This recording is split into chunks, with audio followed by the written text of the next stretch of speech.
Dans le quartier animé de la Cité Verte à Yopougon, deux jeunes filles innocentes, Ariel en classe de CE1 et Inès au CP2, à peine âgées de 6 ans, portent le fardeau d'une tragédie inimaginable. Elles ont été victimes d'un acte odieux commis par celui qui était censé être leur protecteur, leur maître de maison. Cet acte a brisé leur innocence, laissant une cicatrice indélébile sur leur jeune cœur, transformant leur rire en larmes et leur jeu en souvenirs douloureux.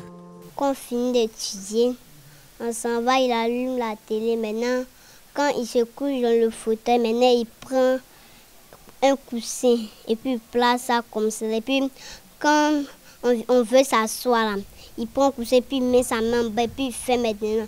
Maintenant quand moi et moi m'assois, c'est ça, il appelle Fatima, il dit qu'elle n'a qu'à venir passer là-bas.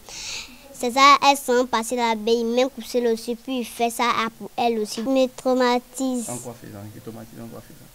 Quand il finit de faire, il dit que venez prendre que ne disait pas à vos mamans qu'elle va vous frapper. Les familles, éprouvées par cette tragédie, ont surmonté leur chagrin pour se rendre au commissariat du 17e arrondissement.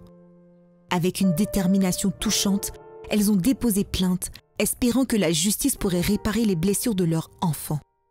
Pendant ce temps, le coupable, tel un spectre, erre dans l'ombre, laissant derrière lui une communauté en émoi, marquée par une colère et un désespoir palpable. Tu confies tes enfants à quelqu'un pour pouvoir les enseigner, pour les donner un savoir. Et quelqu'un qui instruit, qui est bien un professeur, qui enseigne dans des écoles privées. Je ne sais pas si ma fille, mais qui l'a commencé. Il a commencé sur lui, mais sa propre nièce.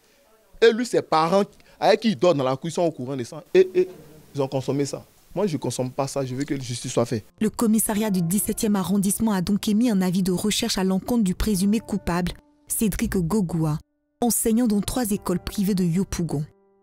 Dans cette atmosphère chargée d'émotions, les voisins se sont également rassemblés pour exprimer leur indignation. Tous s'interrogent sur la manière dont cet enseignant, qui semblait aimant envers les enfants, a pu commettre un acte aussi abominable. Il y a un jeune du quartier maintenant qui m'appelle. « Ah, maman Panini, tu es où ?»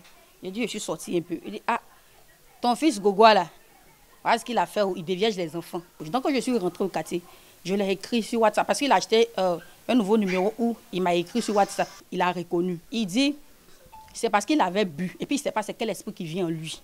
Quand il m'a dit vraiment, il lui a dit mais tu es une psychopathe. Donc j'espère que tu n'as pas fait ça sur ma fille parce que j'ai laissé ma fille 1 semaine avec toi ici. Bien plus qu'un simple fait divers, constitue un cri de détresse qui résonne à travers toute la société.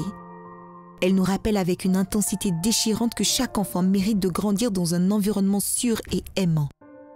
Alors que les espoirs de justice se mêlent à la douleur des familles, il est essentiel de se souvenir que derrière chaque larme se cache une force, une résilience qui, malgré l'adversité, aspire à la lumière dans cette affaire de viol. Affaire à suivre.